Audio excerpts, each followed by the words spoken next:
Hello and welcome back sa ating channel. Ito, nagbalik naman tayo sa pagre-repair ng mga gadget na katulad ng electrical gadget at saka electronic gadget.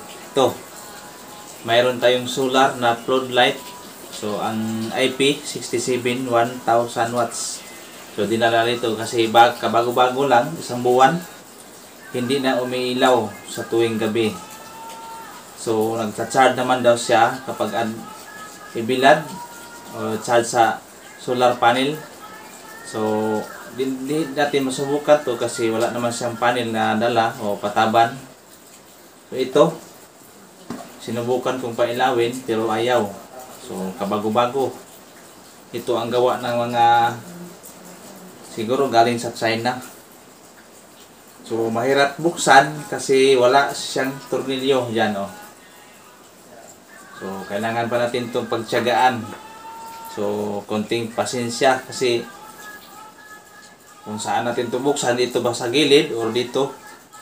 Kasi wala namang ibang nakatornilyo dyan sa likod. Kaya, pinapahirapan tayo nitong produkto na ito. So, sayang naman kung itapon kasi bago pa tingnan. So, mahal naman ito kapag bilhin natin. Kaya, subukan natin itong i-repair. So, dito lang siguro natin bubuksan gamit ng matulis na, manipis na pangbukas. Okay?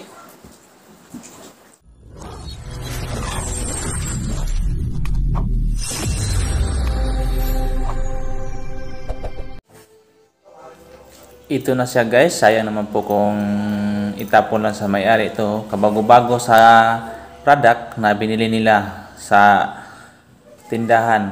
Itapon lang ng isang buwan pa lang mahigit na gamit.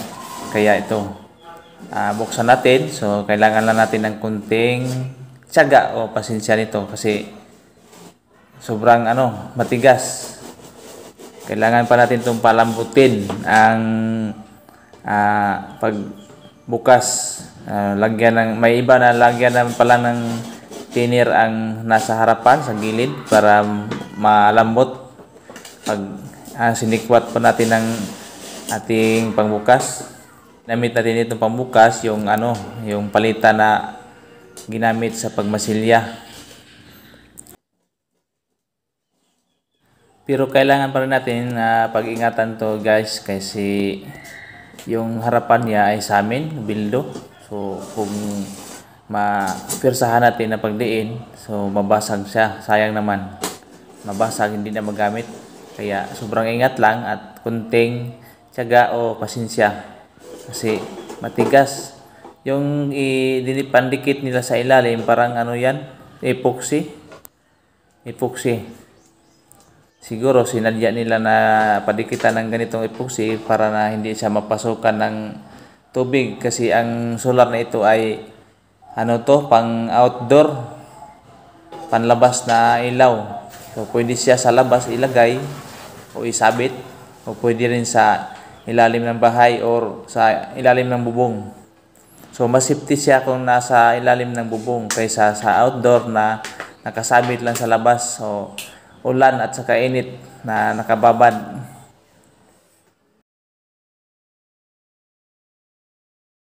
Ang ginamit nga po pala yung battery dalawa. So, mas mabuti mayroon tayong stock nito nga ganitong battery. May ilaw sa ilalim na yung ilaw na yan, mga LED bulb. Mayroon ding IC na naka-indicate at mga SMD na pyesa katulad ng resistor. So, mga liliit na pyesa ang ikinabit o indicate sa board. Kaya mayroon din siyang control. Maliban sa battery nga dalawa, mayroon siyang control na IC. So, may automatic din na on-off sa tuwing gabi o saka araw. Mayroon siyang indicator na indicate na sensor. Automatic siya. Pwede natin gamitan sa remote. So, bali, remote control. May low at saka high.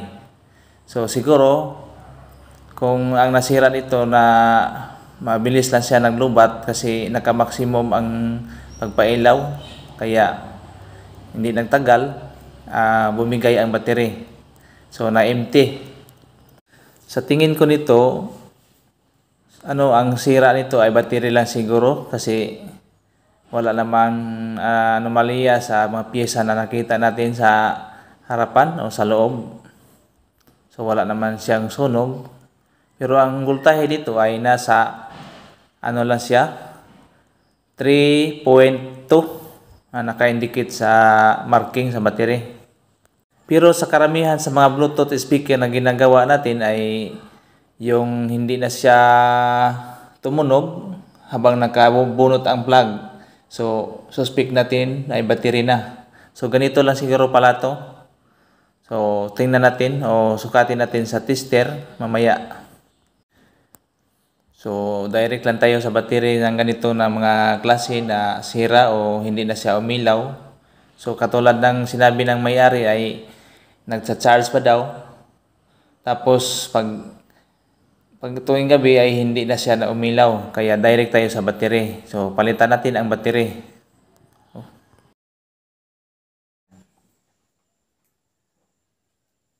4.0. Ang isa ay 3.9.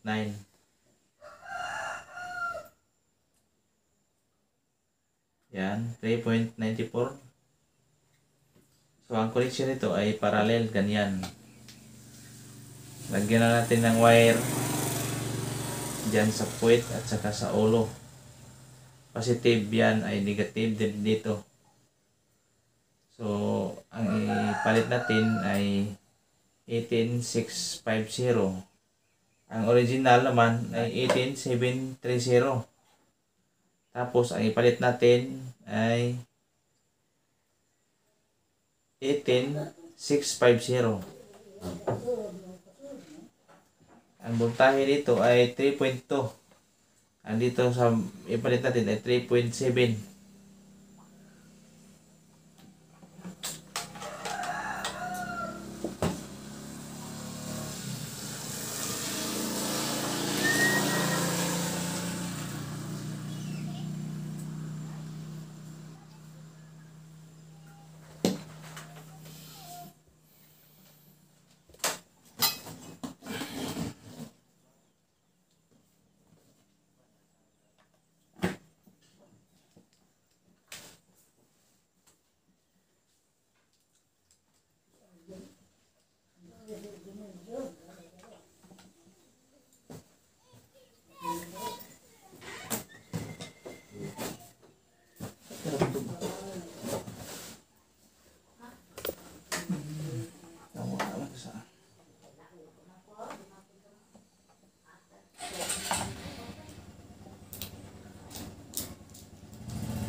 Set natin sa pinakahina.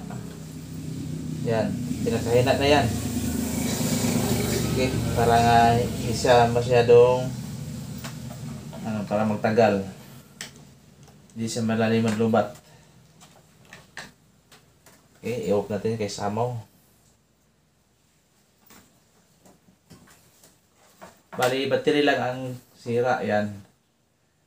Weak na, hindi na siya nagkarga ng i-charge natin. Okay.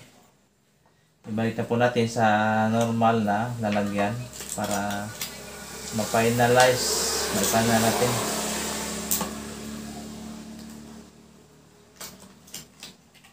So So yung balot niya ay hindi na nabalik sa original na pagkabalot kasi wala naman tayong pang-ipit na wire. Yan, ito na lamang. Lagyan natin ng tape dyan. Tapos, lagyan ng pandikit.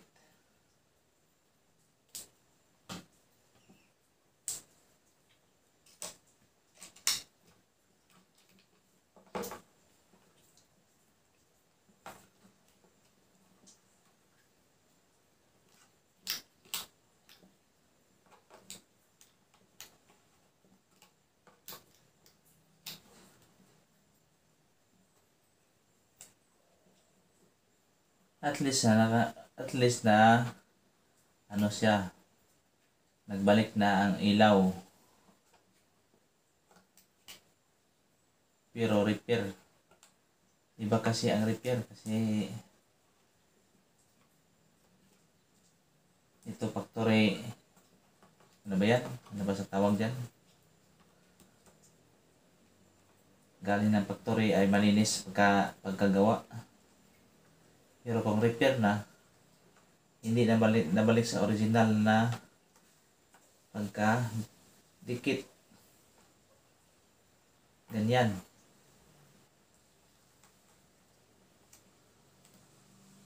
Ang original na pagka-dikit ay mayroong pandikit.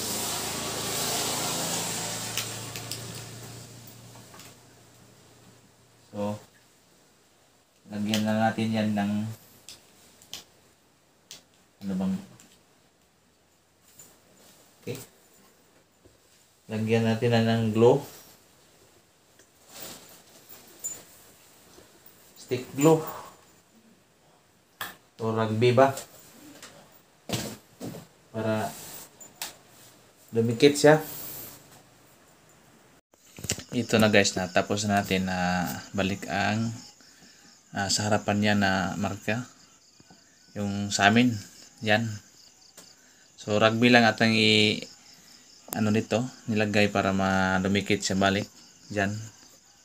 Okay, hanggang dito lang video natin. Maraming salamat sa inyong panonood. Shout out nga pala sa lahat ng mga viewers natin diyan.